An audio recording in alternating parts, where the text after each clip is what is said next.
Guys, welcome to the Pure Progress Lifestyle, where the only thing that matters is progress. Guys, today I'm joined by author, and you also teach at the University of New York, writing David Roth. You've written a nice little novel called Lelya, Dorche. Get that right? I know we just went over it, but who knows? All right. And it's a magical realist COVID novel. Real quick, what is a magical realist novel?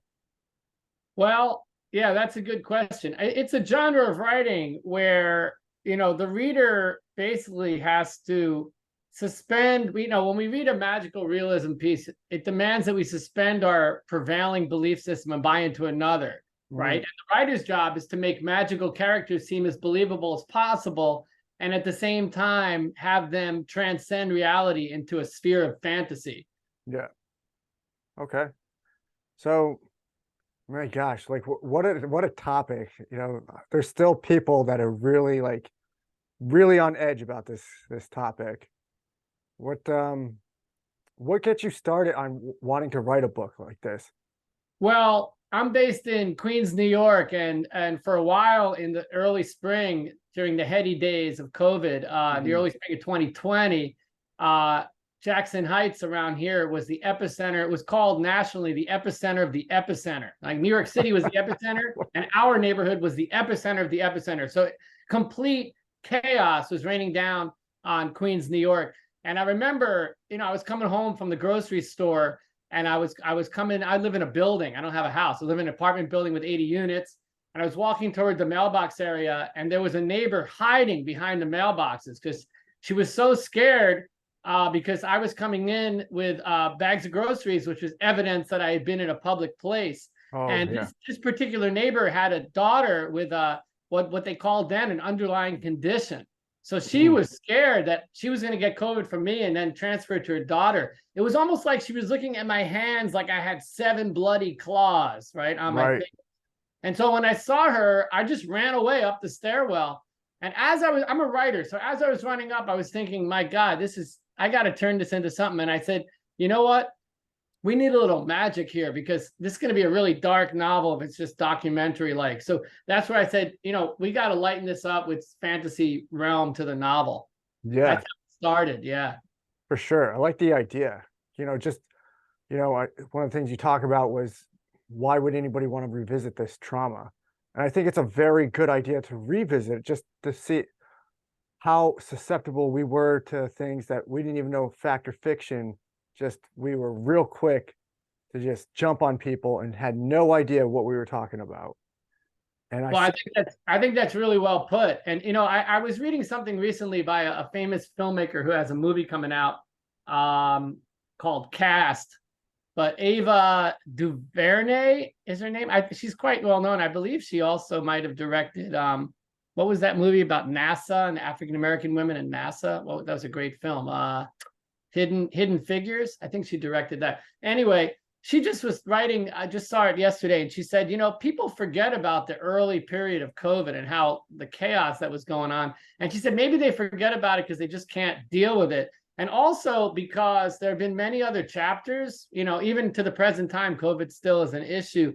But we got used to this sort of lighter version where we have a vaccine and not as many people are passing away. I mean, really awful that some people are still, there's still tragic stories involved, of course. But, we forget about the early period, which was really chaotic. And I think it's time, 3 years down the road, that we kind of open up the window, look out the window, right, and say, what the hell went on here?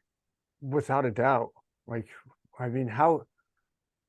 we've all known somebody now that's either passed away of COVID or passed away from, the vaccine, which still, you can't really say that they did or didn't.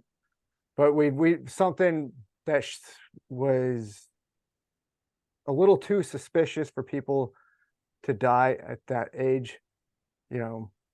But we all have to take a look within, because it is so crazy how, when the beginning started, like you said, a lot of us don't ever want to go back and take a look at that point, but a lot of people didn't buy it at first, and then they bought it, and then they treated other people horribly without, due cause. And then now it's like, oh, we can all be friends again. And it's like, Yeah. whoa, we got to take a look at why did we do that? And what makes us do that to people? No, I think that's exactly right. My book is sort of non-political in the sense that it looks at COVID more as, you know, there was a lot of fear, right, in 2020. And fear breeds sort of this insecurity, and everyone wants to jump on everyone and blame everybody else for the problem. And I think there's, both left and right, there were real issues here because everyone's looking for a real simple answer. And there was no simple answer. It was really, we didn't know. It's uncharted territories, right? Right. And you have uncharted territories meeting with a lot of casualties. And I mean, I even have a line here in the first page. I just want to read it because it kind of speaks to what your question's about.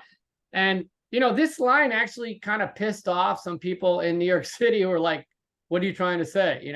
And so you're always going to upset someone, right? I mean, this line from the first page, the character says, I have the deepest respect for science and Dr. Fauci, but the scientific community has no great news to share. No exit, no hope, no cure, just ventilators to die under and daily statistics of new hospitalizations and deaths. And so you have this father, he's sort of outside the political world, right? It's a survival tale, this novel. He could give two shits about what's being debated in Congress. His son has an underlying condition, and his son can die. And so this is like a survivor's tale. I got to deal with this myself. I got to figure out what to do. Nobody's out there to help me. There's no cure. There's just lots of newspaper articles debating this and that. I got to help my son. He's 13 years old. So this is sort of, this kind of is beyond politics. This is a survivor's tale. Right. Which is, and I think it's a great, way to tell that, because that got lost in translation very easily. And that's another question that people should really take a look within. Like, how did everything just become about politics? Exactly. Like, if you're scared, you're on one side. If you have a little bit of questioning, deductive reasoning, you're on another side. It's like, how did that happen? How did that happen? Oh, exactly. And I mean, here you have, in this novel, you have, it's kind of, again, it's not 100% believable. It's not supposed to be, but it's, it takes you on an adventure, on a joyride for 200 pages. And you're like, wow, what's going to happen here? And you have one of the main characters is this very old woman. She's over 100 years old. She's a natural healer. She worked on SARS, Ebola, bird flu, AIDS. Yeah, she's been working. She's a veteran. She doesn't give a crap about politics. It's not mentioned. She just does her job, and her job is to try to heal, and her job is to try to figure out how to treat people outside the system, right? She's working in this underground world, right? Because she has a remedy that works for her and it works for her patients, but she can't really share it with the world because it's not large scale, right? There's some ingredients that are really, there's sort of a finite amount of these ingredients. So she's just working outside the sphere of government, outside the sphere of society, and doing her thing. And she's kind of a hero in this story.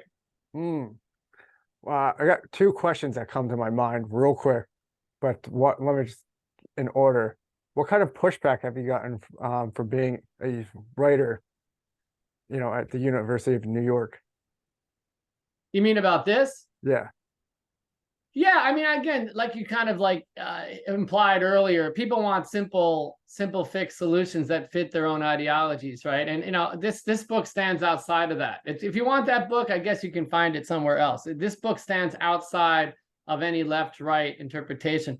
So I think people get a little suspicious. They're like, well, what are you trying to say? Why did you write a book with like a home remedy? That was like, the scientists were against that kind of stuff when COVID came out. I'm like, look, this is magical realism, okay? This didn't really happen. I'm not saying it happened. I'm not saying there were remedies. In my story, there's an alternative universe where someone, and I think it's very believable, someone with a lot of experience with natural healing figured out how to treat COVID, and maybe that didn't happen in the real world. I think we all wish it had, because we waited a long damn time for that vaccine, and a lot of people died in the meantime. Hmm. That's what I would say. Mm. So pretty much you've been okay with at the universities? Like nobody's really Yeah, tried yeah. to I mean, mess with you? yeah, no one has a major axe to grind there. I think again, if they just read the back of the novel with the synopsis, they might be a little suspect about me. I said, just read the whole book and then we'll talk. Read the Right. whole book.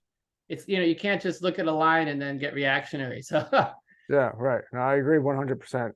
Just feel like you always got to ask now these days because it's like you said, everything has just become politicized and nothing can just be. Nothing exactly. can just be. And the Coney Island cure, I like that. Um, I like that because I remember that I don't know if it was uh, like man, there was some sort of like weird stuff always talked about going on in Coney Island, and Yeah. which nobody really knows. It was just like one of those things, like, oh, you know what's going on in Coney Island?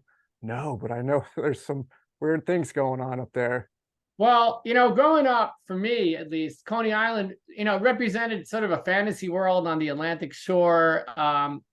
There was magic, but it was fake magic, right? It was Mhm. kind of freak show schlock at best. I was thinking, like, how about some real magic in Coney Island, like some practical magic at a desperate moment in time that can actually do something. And, if you look at the history, I did a lot of research, on this. Of course, I know Coney Island firsthand. My grandfather lived there for a while. My Yeah, grandfather drove a cab in New York City for 40 years. I mean, we know the city, like the back of our hand. But I mean, I did research on Coney Island, and I mean, even going back to like the 1880s, there were freak shows, magic shows, all kinds of crazy things associated with magic going on there. So I just thought, what a great place to bring in. Like, this is the place in New York City you want to integrate into this story. So nice. What got you started in writing? I don't know. I mean, it's a good question, and it's a question that sometimes comes up. I mean, I guess I used to write bad poetry, and then one day I realized I write bad poetry, so I dropped that. And poetry is really hard. I know a few poets they're really good at it actually, and it's just very hard to get people to read or to sell. But I started out after bad poetry. I think I wrote some good short stories. People have short attention spans, so short stories are good. But even short stories, it's not as romantic as a whole novel that just kind of holds you for a while. I mean, I have people like writing to me now about this novel. I have someone in Ireland that just wrote to me earlier in the week. Someone I never met in Galway. He said, I'm sitting on the beach in Galway reading your book. I never met this person, right? They sent me a picture, social media, sent me a picture of themselves reading my book. And it's like, there's no better feeling, right? And the person related because it's COVID, and they're like, we were freaking out here too. And that's another thing, this was a global pandemic. A lot of people forget that. We get wrapped up in our own worlds, and we forget that, like in the Philippines, they were freaking out. So it's just great to hear people say that, I was scared for my kids too. Yeah, I think, I really I respect and honor like how you brought it to life because it's just like you said, there's no side. It's just touching base on how it kind of really was, and it was such a like mind fuck to everybody, and I wouldn't know what it was like outside of this country, but just hearing from all like other people and how it's still a lot of things are still going on, just total craziness, and the kids, like the one thing that really bothered me during that time was like everybody had to alienate somebody if they got COVID. I was like, I'm the type of father I already know. Like, my daughter got it, I got it, but if she was going to get it, then I'm going to get it because I'm not going to make her go through that experience alone. And I feel like we alienated so many people, and what does that do for human psyche? Yeah, no, I think you're right. I mean, I was thinking of it's an old joke, I forget it actually, but something about like some very liberal Democrat from some place like Brooklyn, is somehow ends up in like Oklahoma City, which is more of a conservative place, and doesn't really feel like they connect politically with anyone, whatever that means. And then they like they're just walking down a sidewalk and some kid passes out because of the heat. And guess what? Everyone comes running, including the guy from Brooklyn, including the local from Oklahoma City. And we're all in the boat together, right? Because all we want to do is help that kid. And so, when push comes to shove, we're human beings and we're going to transcend our differences when it really matters. I think sometimes with COVID, we didn't, and that's unfortunate, but we should. And Yeah, I think in this book, you really see that. You really see that. In this story, you really see that, how, this is about life and death. This is about survival. And everyone's trying their hardest, right? I mean, the doctor, there's a doctor, the main doctor for the family. And, he's a man of science. So he's not buying into any sort of like, you shouldn't do any like self-remedy thing. But when push came to shove, he's like, you know what? We don't have any answers. So do what you got to do. And everyone tries to help in this story. Everyone tries to help. And that's what we should have been like. And that's what we should be like. yeah, for sure. I like that you tied it with one aspect you talk about is love. You know, like love and respect. I don't know however people feel. It's almost like the same thing. Like if you love somebody, you're going to respect them. And we definitely forgot that within that whole age. Like it's okay if you think one way, you know, whatever you need, man, I got you. Like we're all in this together. And we forgot about that. And that I like how you tie that in. Like that's beautiful. And it's something that we as a human species need to get back to, like those values of treating other people with respect, regardless of what you What do think. they say? They say, what's that line? Fear brings out the best and worst in people, right? Mm, You could see the worst because people panic. And when they panic, they mess up. They mess up royally. But it also brings out the best in people because we're just like in the zone trying to deal with the situation. And I think that you can see in this story, like there's an interesting character. The main character is like a guy in his, I don't know how old he is. I never really stated it, but probably middle age in his 40s. And he's the father. He's the narrator, so he's like the main, I guess you could say, main character. But I try to create a character in his daughter, and teenagers tend to be rebellious, right? So the rebellious teenage daughter who is just kind of listening to everything she hears in school, which is sometimes a good thing, I guess. But she's just like playing the alter ego, like, Dad, you don't know what the hell you're talking about. You're losing it. You got to go with science. This is what they say to do. You're not doing it. You're not towing the line, Dad.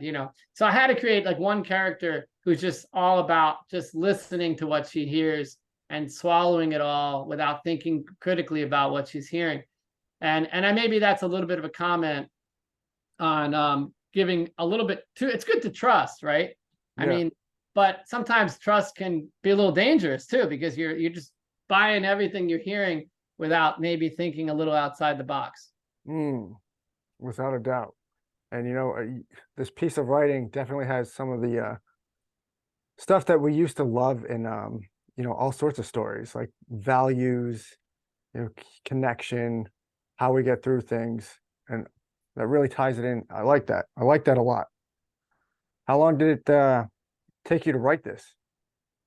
It took quite a while. And it's funny because my wife just showed me a picture yesterday. What's today? About a couple days ago, actually. She showed me a picture of it's a chair and a little desk that's how do I explain it? We live on the top floor. So between our landing on the 6th floor and the roof, there's a stairwell. And between the roof and the highest floor, there's this little tiny corner where, and I basically, there was a chair up there, and I carried a desk up because that was the only place I could write. I couldn't write in my apartment because I had 2 teenagers working at remote schooling. My wife worked at home, all this, these stories you hear about people stuck at home in small spaces.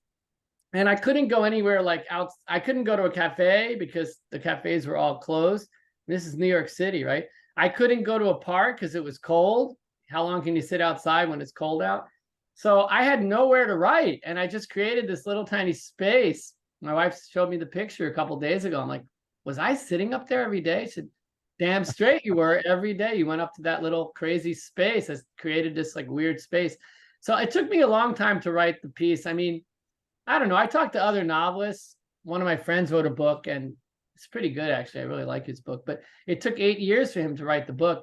And I was like, 8 years? I mean, I just can't imagine doing anything for 8 years. 8 years is a long time. So for me, it took 2, and for me, I think that's a long time, but apparently it's less than the average for a novel. It took me 2 years. I started it during the height of COVID because it was wrapped around my brain like that. And then Mhm. I finished it, I finished it like by the beginning of less than 2 years, and at the beginning of 2022. It takes a long time, there's people don't understand, like, between the moment you put your metaphorical pen down, you turn off the laptop, you have your 200 pages, and the moment it gets published, there's a big gap in time. They get editors involved. There's all legal stuff, licensing, signing a deal with the publisher. And so then they got to figure out the right marketing moment to release it. So it just came out like late July, really very, very recently. So Mm. Mm. Do you mind if I ask you a personal question? yeah, I don't mind. Uh, How hard was it to not put your personal bias in it? Well, I think that's a fair question. I mean, I believe that I think we have to just accept bias, right? Because Mhm. I think that's one of the problems is they'll say, oh, I don't have any bias. I'm neutral, Right, like, right, right. what does that mean, right? Well, nobody's really neutral. Well, we all have stories. We're all coming from somewhere.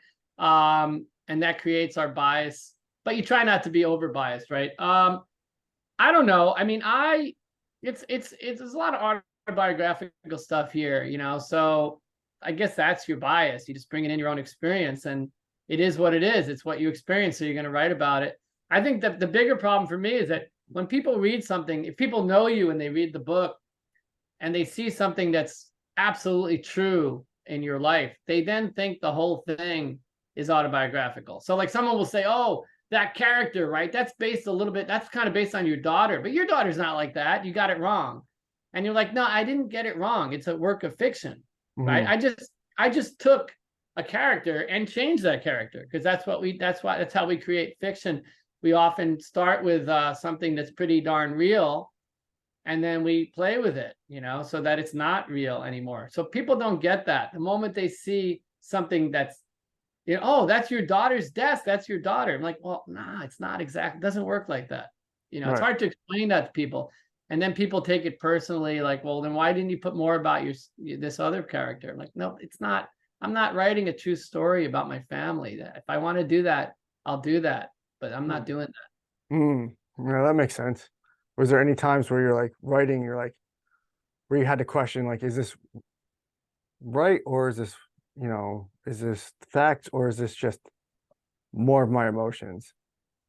Yeah, well, I mean, it was kind of heightened personally for me because one of the themes is dealing is the how the trauma of COVID, the trauma of the pandemic triggered past trauma, or can trigger how fresh trauma can trigger past trauma. Mm. People interested in psychology and healing and coping and grieving have really like come around. I've done podcasts about grieving trauma because some people, they got a hold of my novel. They said this kind of deals with this topic pretty head on. But it was personal because in the story there's like a ghost, or I don't know if the ghost is the right word, but there is a character that's dead that's talking to the narrator, and it's his sister. But she died a long time ago, but he kind of talks to her sometimes when he's troubled. And in real life, when I was 7, I lost my 10-year-old sister, my best friend and my sister. So it's kind of hard for me to write about that. But again, like people that know, that's just a few people. Most readers don't know that about me and don't need to know that about me, I Right. guess. You know, the autobiographical background of the author is usually not fully known. But people that do know me, they're like, well, you didn't get that right about your sister. I'm like, no, you got to stop. It's not, it's a fictitious work. I just brought that in because it's powerful. It's a powerful thing for me. It will work. I thought it would work well in this story, but you can't hold me to, dotting my I's because I'm not writing exactly about the real sister. It's a different character. Right, right. That makes total sense. Um, what would you say the best part about writing that book was? Well, the best part, if I can go back to that person in Galway, Ireland, I guess the best part, the fruit at the end of the aisle is just getting feedback from people that enjoy the book. Just hearing someone saying, you know what, I enjoyed that book. And knowing that it's not just like a friend of yours who wants you to feel good because they know, they don't want to make you feel bad that they didn't like it. But, someone who's being earnest, even better if you don't know them. Although if you know them, it's fine too. But people that you don't know, I just got a great review like 2 days ago from this big book blog. And the person, they don't know who I am. And the person wrote, and she really got the book, right? She really, it wasn't just a positive review. She got it, what she said about it showed me that she understood in some ways more about the book maybe than I did, and I wrote it. So that's the best part is, after all this work, all this sweat and worrying, because the hardest thing about writing, I think, and I think writers say this all the time, especially if you're not like a Stephen King successful writer, you don't know if your book's going to get published, so you're working. It's like working a job full time, not knowing if you're going to get paid. And I'm not talking about paid in money in my case. I'm just talking about paid in the fulfillment of having a published novel. You don't know. You could spend. I have friends that have spent 6-7 years on the same piece, and they still haven't found a publisher. They don't want to self-publish because some types of fiction are a little bit harder to market when they're self-published. So they're holding out, and they're in their 6th, 7th year. So I think again for me, it's like after all of that doubt, then you get some good reviews, and you get people buying your book, reading your book, giving you feedback. That's the best part. I like that. So when you had the idea to do this, when you were when that lady at where you're carrying groceries up had a panic attack, not a panic attack, but started freaking out. Yeah, right. But in your mind, you were automatically like, all right, a whole book has to be done about this, or you just start like inspiration to write, and then it just evolved into now I got to make a whole book about this. Yeah, it was more like the latter. It's the seeds. The seed was planted, right? I gotta think about this. This is because you're looking for a way in, right? I think a lot of other writers I've spoken with said, listen, it's pretty obvious, right? There's a global pandemic going on. What are you going to write about in 2020? You got to write about the reality, the world around you. It's kind of hard to ignore the pandemic. But at the same time, it almost became like a cliche, like, oh, I don't want to write about the pandemic. Everybody's going to write about it. There'll be 2,700 books out, but no one's going to want to publish mine about the pandemic because everyone's. So I think that moment for me was the seed of how to write about COVID in an original way, as opposed to some obvious, for me, the obvious story would be, there's nothing magical, right? I don't know, guys, parents live in South Florida. Actually, my book, I have a little of that, but guys, parents live in South Florida, elderly were particularly susceptible to really bad COVID, and he's panicking. I got to help my dad.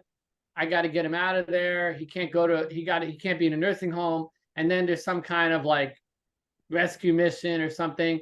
I don't know. That would be very typical, right? And it's, it's maybe not a rescue mission, but just the fear for the elderly. But, we already heard that story, right? That was the story we heard nightly on the news. I don't think we want to hear it again. You can just go back, go online and put, I don't know, Fox News or CNN and type in elderly COVID 2020, and you'll see a zillion articles about exactly that. No one wants to read that again, right? And we certainly don't want to read a whole book about it. So That was my concern. How do I enter COVID and bring in some light and bring in some suspense, make a survivor's tale that's original? I got Coney Island in there. I have a natural Bulgarian healer. I have a rare Macedonian pine sap that's only in Bulgaria near the Danube River. And if without that ingredient, she can't do anything back in Coney Island. She needs the protagonist to somehow find a way to get to Bulgaria when there are no flights available. It's illegal to fly to Europe. He has to get there. And if he doesn't get there and get her that pine sap, then she's not going to help his son. So he has to he has to go above and beyond to save his son. That's a story, right? And Right. that's not predictable. So that's when it hit me there in that moment. Going back to your question about the neighbor, the seed. I didn't just sit down and write it there, but I had some notes there for this is a way in to tell a COVID tale in an original way. Mm, mm. Now, have you, since the book's come out and you've gotten good reviews, has there been like other seeds planted in your mind to other stuff that's going on today where you're like, I might want to, make another novel or story out of other stuff that's going on in the world, to where it's like, pretty much the same thing. Like we can all see what's going on, but we don't know how we got there, and just, a little seed of insight, like what's going on here. Has that popped up? They always say write about what you know. So I'm not going to write it. I'm not going to write a book that takes place in Idaho because people in Idaho know Idaho really well. It's almost an insult, right? Right. New Yorker visits Idaho for 7 days and considers himself or herself an expert on Idaho. It's almost an insult. Let people in Idaho write about Idaho because they know about Idaho.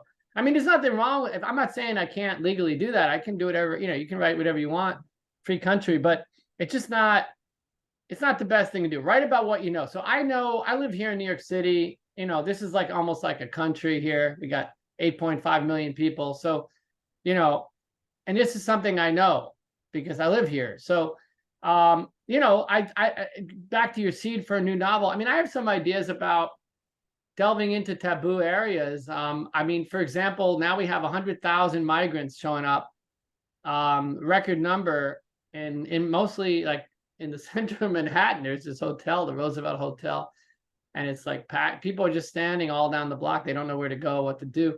And it's controversial. Americans feel differently about this all over. I'm not even going to, it doesn't matter my opinion is not that important. It's more important that there is an issue, right? We all can agree there's an issue. The 100,000 people, we got to deal with it right now. What are we going to do? I don't know. The mayor, Adams, is like, listen, I don't know what to do. I have no idea. I got to talk to the federal government because we don't have money for this. It's sinking the city economically. But at the same time, we don't want to just kick people out. We're not like that. So it's an issue. It is an issue. And it's interesting. And I feel like, a lot of people on the left and right, again, simple solutions that just speak to like make themselves feel good about themselves. So that doesn't help Roberto, who's sitting right now on 41st Street. He's got to figure out what to do about his kids sick or whatever. Should he have come? Should he not have come? That's debatable. We can talk about that all night, but the kid's sick. So let's deal with that. Like, let's deal with Tuesday morning, right? So I think it's a good topic to write about. And again, I have some good entrance points, and it's going to piss people off, right? Because they're going to say, oh, why didn't you do this? Why didn't you should have had more of this? I don't care. I'm not writing a political novel, but I'm writing about a topic that is real and that is happening right now. So that's something I want. I'm going to try to develop a novel that has that at its center. Yeah, for sure. Because I mean, we need good writers. Well, not that we don't have, but writers where it was like how you did with the COVID novel, like real, like point insight into how this happened, the stuff that it is bringing about, how people are treating each other, and just a little insight, like like little nuggets of how we get back to solving this problem. Because there was a time, like you said, I don't know what's going on in New York. Like I hear things, and like I always tell people, it's really hard for me to give an opinion, like you said, on Idaho when I'm not even there. Like people talk about New York, there's like what I hear, but I don't know what's going on in there. I'm not in there directly, so I don't know. Americans love, I mean, one thing we're good at, we love to shout out our opinions with confidence, but sometimes we should just take a step back and try to see that maybe this is a little more complicated than we're making it, left or right. I mean, I don't care. It's just, it's always more complicated than these simple sort of things that we yell out. So the left will say, let everybody in, man, free love. And like, yeah, okay, let everybody in. So everybody's going to come to New York. We'll have 1 million people that need to be fed, and That's a great idea. Don't let anybody in. Lock the border. Well, yeah, you're really gonna. How are you gonna do that? When do Right. we? When were we ever able to do that? So those are like extreme, views. They're simplistic views, and the people that actually are working on the ground just laugh. They're like, emergency services. Like, what are you talking? Like, what are you? You're not helping. Yeah. Like, here's some band-aids. Go do something. Like, or whatever. So you're not helping the situation. You're just like somewhere in your living room and you're like yelling something out left or right. It's not, you're not helping this. You're not helping anyone on either side. It's useless. And so like, you talk to people, like I have a friend who, he's an ambulance driver. He's like, that's like real. You don't like when someone gives you a task with the ambulance, you don't start espousing your political beliefs. You just get in the ambulance and you drive the ambulance and you go 100 miles, whatever, as fast as you can and try to help somebody. That's it. You don't have time for this other stuff. It doesn't matter. They Yeah. don't care, No. honestly. Yeah. No. No. And one thing that we have lost touch is, there used to be a time when the left and the right worked together. Like that was the whole point. One has opinions, other has opinions. Okay, let's put these opinions together and see the best possible solution. What we we got away from that a long time ago. But I think that's one thing that, as shitty as it sounds, is as you've pointed out, the pandemic has done. It's brought to light what the hell we're doing as a people. Like we just don't work together, and we see the problem there. Now it's time to address it. It's time to go back to where how they started and address it. We have a map to see where it went wrong and how to get back on track. Well, no, I like that. I mean, I don't want to give the punchline away for anyone listening who wants to check out this novel. I don't want to give the twist at the end, but I'll just hint at it without giving it. And that is that the larger message that you kind of see as you get to the twist is that we all, of course, we all prioritize our own stories, right? I mean, if your kid's sick, you care more about that than just like other people being sick. Of course, that's human nature. You have to deal with your own, and that's okay. I mean, let's be honest. That's how we are. We take care of our own first, but it shouldn't end there. It shouldn't end there. And there's this larger community right outside our doors. And we have to care about them too. So like when someone, during COVID, I think it gave us an opportunity that we didn't always grasp, but to understand that, all right, well, my family's safe. Okay, let's take care of that first. My family's safe. We're safe. Okay, but I'm not done, right? My neighbor's not safe. The old woman that's 90 years old that's panicking right now because she can't get food and she can't get out of her place because she gets COVID, she might die. That's how we felt at the beginning. What about her? So I think it gives us an opportunity to look beyond it gave us an opportunity to look beyond ourselves, beyond politics, and just say, that's a 90-year-old woman and she's really scared. How can I help? That's it. Yeah, Yeah. for sure. What's your book available? Is it on ebook? You can buy it paperback? Yeah, it's ebook, it's immediate paperback, it's really a nice size, it's not too heavy. And I mean, it's available through my website, connects to my publisher. Shout out to Madville Publishing in Dallas, Texas. Great state of Texas. Really good publisher. So the way to get to them is through my website, which is it's really easy to remember. It's just my name, David Rothman, Coney Island Cure.com. David Rothman, Coney Island Cure.com. And that will take you to the publisher. And then you can get the ebook, you can get the paperback.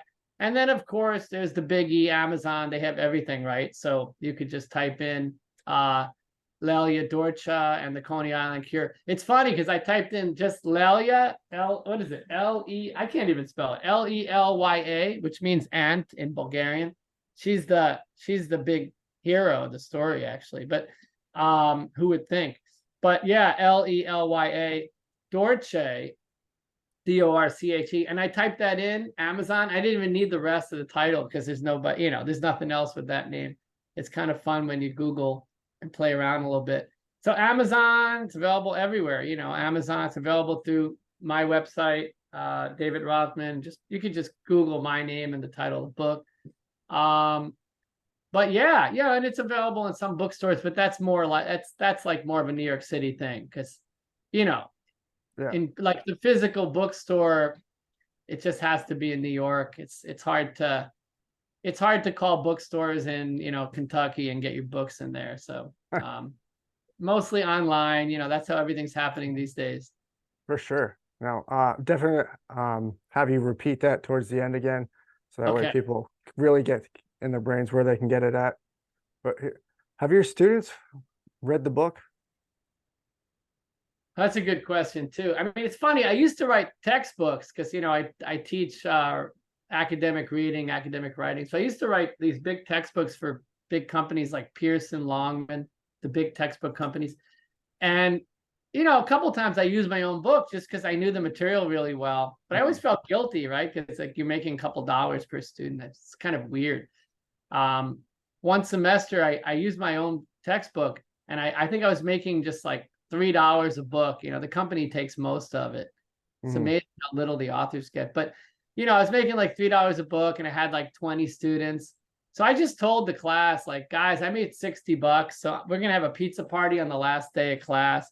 I'm gonna spend $60. You know, like the money I made, we'll just have some pizza because I feel bad. I don't want to make money off my own students.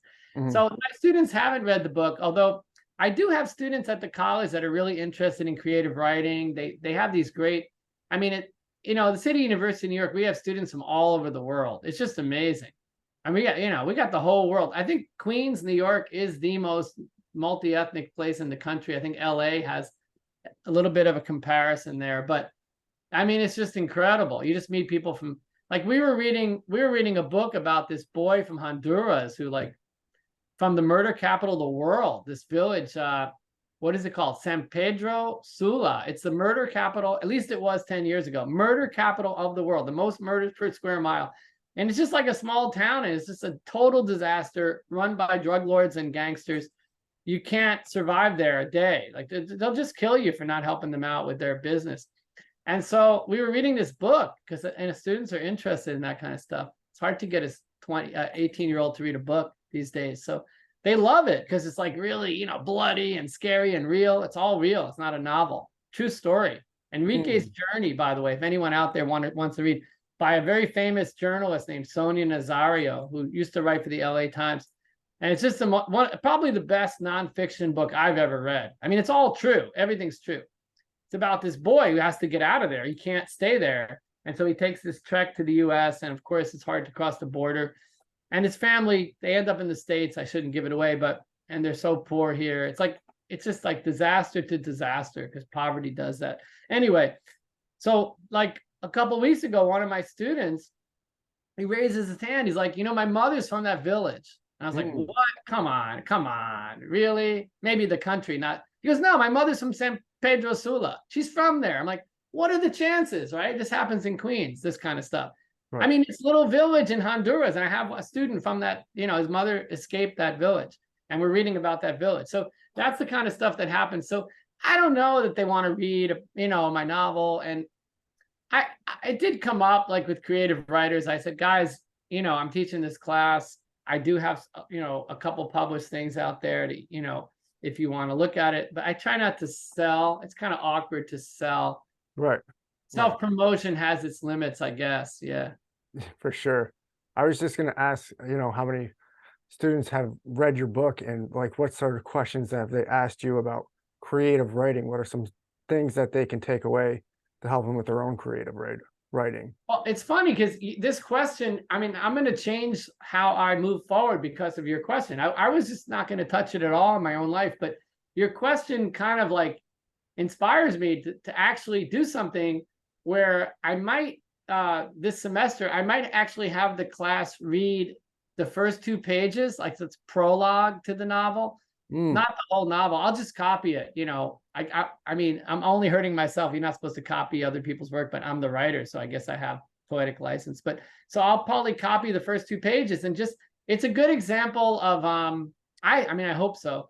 I think it's a good example of where fact meets fiction. So teaching how to take real and make it unreal, right? Because just by reading the first 2 pages, there's a lot of things that were true that actually happened, but then you can already feel a story that clearly didn't happen. So that's, I mean, that's magical realism.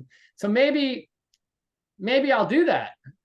Actually, just from you, thank you. No problem. Yeah. Well, thank you. Like, I always enjoy asking questions, really questions, but I never thought I would inspire somebody to really teach, fuck, like who could be the next, big writer out of that. You never know. You never Oh, know. love that. Love that. What sort of things do you teach for creative writing so far, besides what you just alluded to? Yeah, I mean, students come in, they're pretty insecure. I guess that's like pretty common, right? Hmm. Insecurity takes over the writing. So students like, I don't know what to write. What do you want me to write? And you're like, well, I'm not telling you what to write. And so like building their confidence is the hardest part, because a lot of students think there's some right answer and they just want to give it to you so they get a good grade. But this is like outside of grading. I'm like, guys, just if you do it, I'm going to give you an A. Just write something creative, do the task, and you get an A. So that relaxes them. And even when you say that, half of them don't do it. I'm like, all you have to do is do it, and you get an A. And then half of them don't do it because they're scared. So I think the first thing is like overcoming this insecurity about writing that so many people have, through the public school system that they went through, whatever happened there. But I do think like just giving them choices, right? You want to write a poem, write a poem. If you don't like poetry, don't write a poem, write a short story. I usually give them some wild task, like because everyone can relate to this kind of stuff. Like I give them a half page, say an alien just came down, and I describe. I don't describe the alien. The alien came down last night into your living room. The windows are broken. There's something in there. You saw the ship fly away, but you kind of feel like there's a presence in your living room. Everybody's freaking out. Now finish the page, and everyone has something to say about that. That like gets their imagination, their juices flowing. And so everyone seems to like that. And then you're like, well, that you just did creative writing. That was an act of creative writing. And they don't even know. They're like, no, it wasn't. I just filled out this thing that, you gave me no. You made up the character. You described the alien. 24 people in the class described the alien differently. No one described the alien the same way. You described what happened. You had your sister was running away. Your mother was the hero. And the other one, the dad came through the front door in your story. So everyone has a different story about what happened with the alien invasion of your home. That's creative writing. You can do it. And so sometimes that helps. They're like, oh, that wasn't that hard. And actually, some of them actually will say, that was kind of fun. I like that. So, Hmm. Why do you think people are so scared of creative writing? because they're used to this idea of a right answer. Yeah. Unfortunately, in public schools, I'm not trying to diss all public school education because some of it's really good, but the teachers are overwhelmed. They have like 30 kids, and especially in the city, 30 kids in a class. They have 6 sections. That's a lot of students. And they just like go by rote, because that's the easiest way to teach, I guess. And so I think a lot of students just feel like it's all like a factory. You just give the teacher what they want, show up for class. And so when you ask them to be creative with their responses, for a lot of them, they've never really had that opportunity. So they don't know what to do with it. Maybe that's why. I don't know.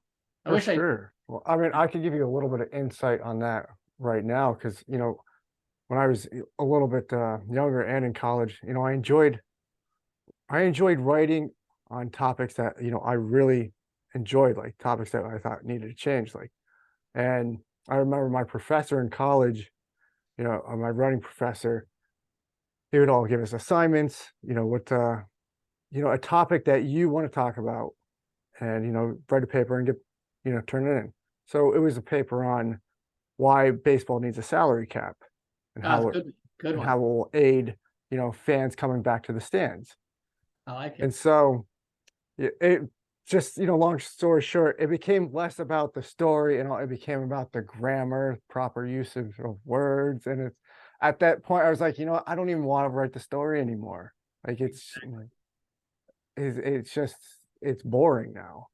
Exactly. They kill it. They kill it, right? You have Mhm. something real that you like, and then they kill it. Yeah, I mean, first thing I say to students, first draft, just let it fly. I don't care about the grammar, sentence control. You can clean that stuff up later, but you don't want to like kill the interest in the task. It's like, come on, just tell your story, and then we'll deal with that other stuff later. It's not. Yeah, and that's how they see it. You just hit it on the nail. Like that's how a lot of students see it. Like, oh shit. Sorry, pardon my French. No, Oh no, shoot. You know, oh shoot. I'm not the teachers. I'm gonna expose the fact that I don't have good sentence control. I'm gonna expose the fact that I sometimes spell words wrong. And I don't want to do that. Right. So it gets in the way of their creative process. So I'm like, guys, I don't care. Who cares?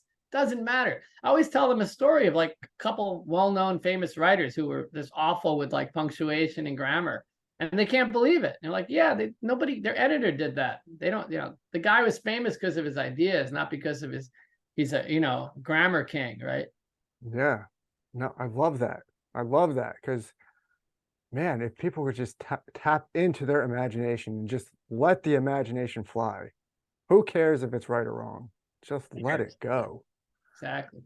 Yeah. What just got a few more questions because I could ask people questions all day. I love hearing, people, especially you're a creative writer, like what gets you going and all that kind of stuff. What are some of the things that you do to keep your creative juices, your imagination going? Yeah, that's a good question. I mean, it's hard, right? You get bogged down in your real life and issues that you have to deal with every day, family, whatever, health, other stuff, and then it's kind of hard to step out of it. I need to step away. I just get out of my home, go somewhere outside. Couple times I went down to the Jersey Shore, rented an inexpensive place to stay over. Sat by the water, just Wildwood. clear the yeah down by Long Beach Island. It's close to Wildwood. I know Wildwood. It's just you need to separate yourself sometimes, and also you need to give yourself. You have to be patient because, I mean, that's the joke with, like, honestly, with my 18-year-old students. Like, they think 2 minutes is a really long time because the attention span issue that's going on. So like a student, you'll have them sitting like for, just sit and just free write some ideas, just relax. I put on some good music, maybe some old jazz or just, I don't know, like Brazilian lounge music, just no words, relaxing stuff. And the students will call you over. They're like, I can't think of anything. I'm like, dude, 2 minutes went by. Like, that's nothing. They think it's forever. They're like, oh my God, I'm just sitting here forever and I can't think of anything to write. I'm like, no, you're not sitting here forever. You've been sitting here for 1 minute and 20 seconds. And so that's the first thing. You have to really, like, I remember once going down to the beach and I had my laptop. I was sitting on a bench and I sat for 4 hours. I wrote one sentence. That's it. And you just can't, you can't walk away from it and say, oh my God, that was a total failure. I paid all those tolls and gas for nothing. No, it doesn't matter. It doesn't matter because that wherever that took you, those 4 hours, and you wrote one sentence, you're moving. You don't realize it because you don't have anything to show for it. But your creative juices are like just kind of percolating, and then the next time you sit down, something you thought of during those 4 hours might just come out and be the one. And you got to just accept that this is a process. It's going to take some time. We're not robots. If you want 100% output, then go use artificial intelligence. That will give you 100% output. We're not robots. Yeah. You could almost tie that into fitness. I'm a big fitness guy, and everybody wants to build the dream body, and it's going to take like 2 weeks. I'm like, no, it's going to take time. Not every workout you're going to crush it. There's days where, I go to the gym, I might get it like 1 set, 2 sets in, and like, I already know my body, it's not producing anymore. I got to get out. It's more about the habit of just doing something. And then just, later on down the road, I know a better workout's going to come to where I'm going to get gains. That creative stuff's going to come back and I'll be able to hit like great workout after great workout after great workout. but I got to go in there and do the workout that I don't want to do, even if it's very bad. Just, just the habit that I'll do it, I'll show up. And, sometimes nature meets me, sometimes it doesn't. But I showed up for my part, let the other part show up for it. That's an excellent analogy. I could carry that. I mean, it's such a good one. I'd like to carry that one a little further. I mean, Yeah. yeah, what they both have in common is this kind of building of habits and self-discipline. Self-discipline is the key. I mean, Mm, I have a writer friend. He wrote a memoir. I mean, he's got a pretty good memoir. I'm like, dude, this is gonna hit the market. You're gonna sell books because it's a hot topic. And he said, well, you're a pretty good writer. Like, can you take a look at it? I said, all right, yeah, I'll take a look at it. So he sent it to me. I looked at it. It was all right. It just had a lot of things that, not grammar, but like idea wise, it wasn't connecting so well. So I gave him like 17, 20 ideas. I read the whole thing.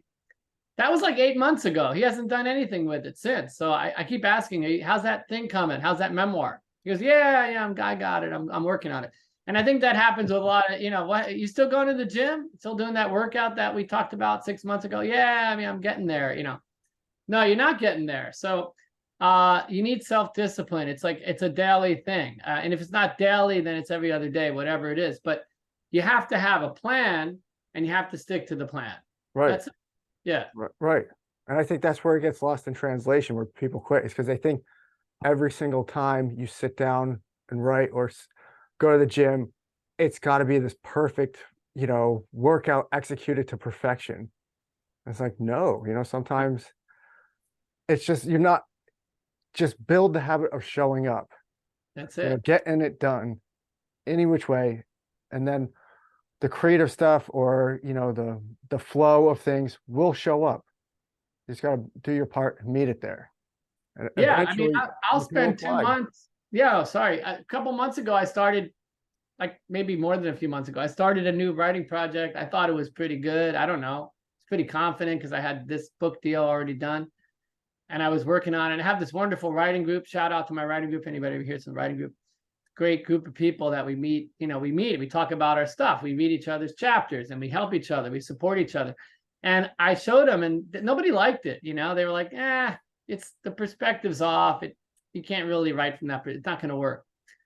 And I was kind of, inside I was a little bit crushed. I'm like, oh God, that's 2 or 3 months of work. I mean, Yeah.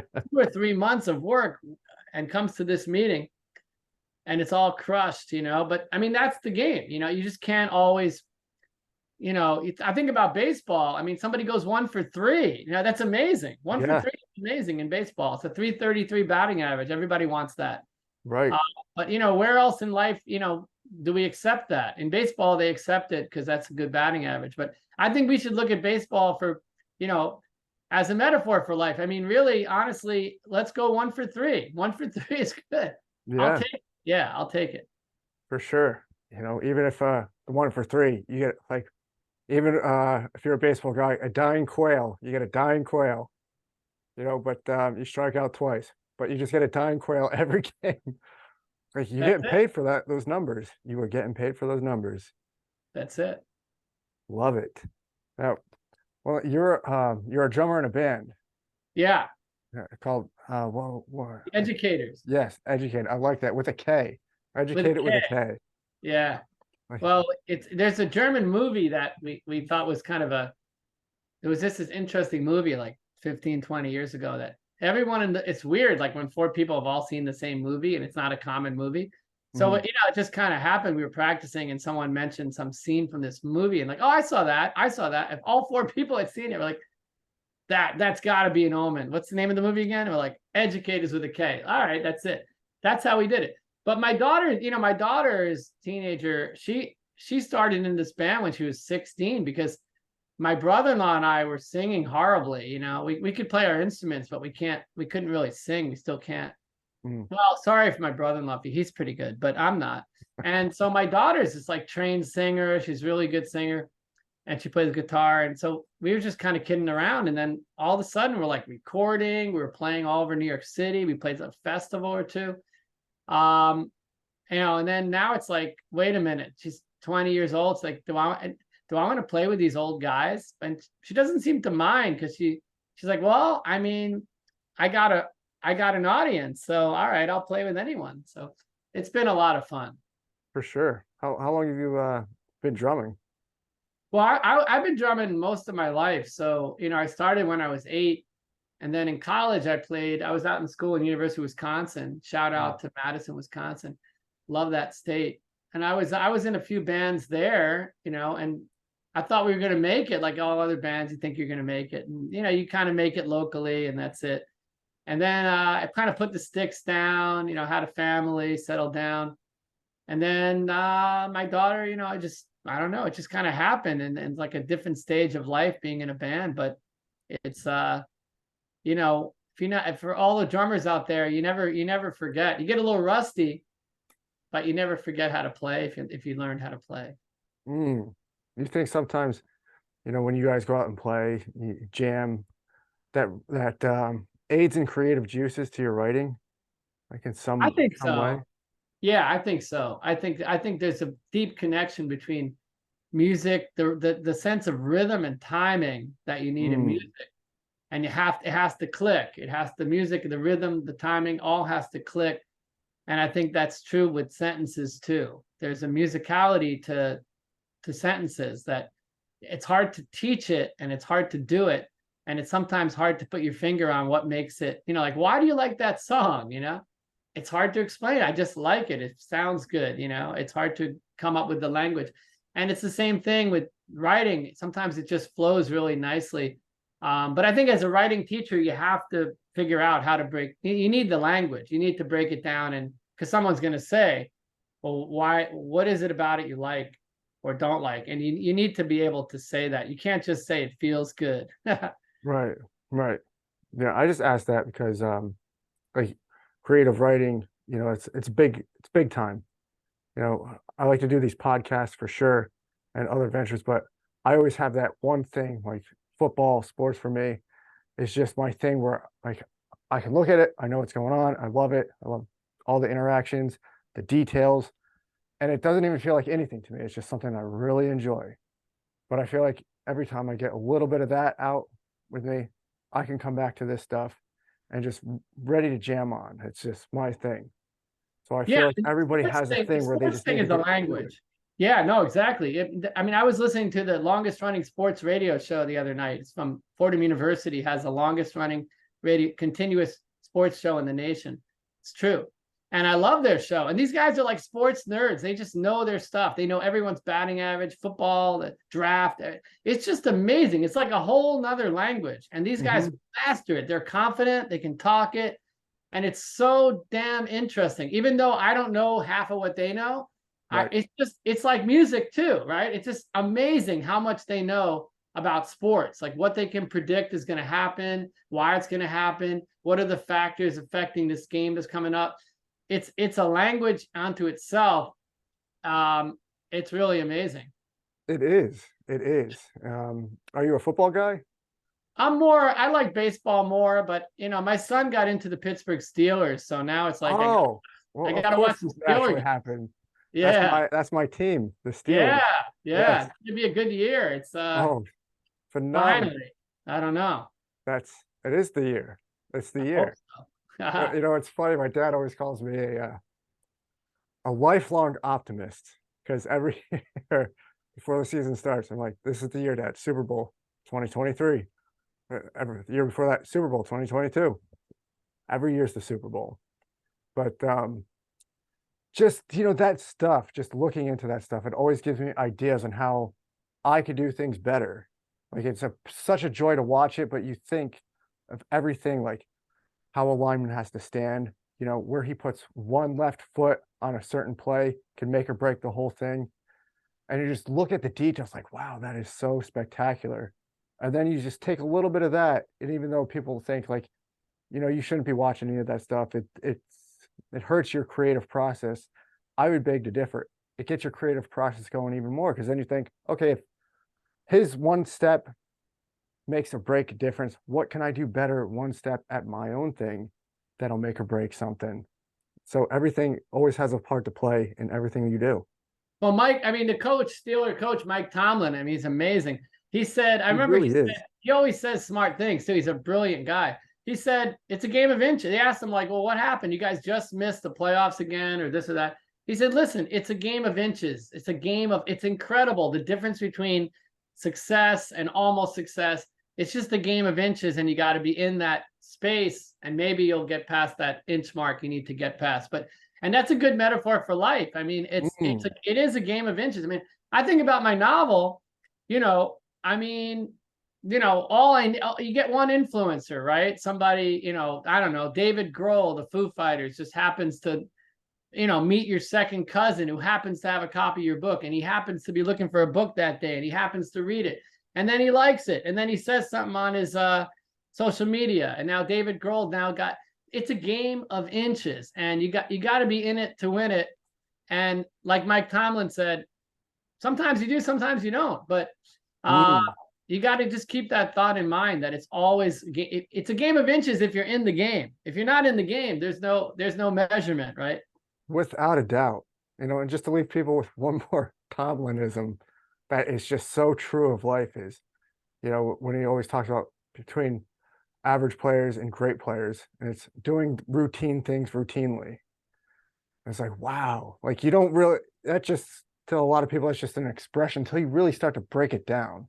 It's like, you know, doing writing. It's sitting down, doing the writing on a routine basis, being able, without no excuse, just doing it every day, or however your plan is, and just doing it routinely. And I it's like that, it. It's about consistency. yes. I think Tomlin's exactly right. I mean, if you're writing a novel, and you know your first 50 pages are golden, but in the second quarter, if you use the football metaphor, you know your game falls apart. That's not a good novel. You know, you're like, what happened to the writing? The quality of the writing on page 80 is not like it was on page 20. I mean, the good players, you know, they're hitting it every quarter. So that's it. Yes, they are. Where can people go find your book? Yeah, no, I appreciate that. I mean, the easiest way is my website, which is, you know, it's a pretty easy website. It's just my name and the title of the book. It's David Rothman, Coney. It's not the full name of the book. Let me say that again. Try to make it easier. David Rothman, Coney Island Cure.com. David Rothman, Coney Island Cure.com. And then the other way is just to go on Amazon if you want to do it that way. And you just can put the title Lelya Dorche, Lelya Dorche, you know, just like it sounds, Dorche, Lelya Dorche, and the Coney Island Cure. If you just put Lelya Dorche, you know, it probably will come up right away. I think I just did that yesterday. So Amazon or my website, you'll find the book.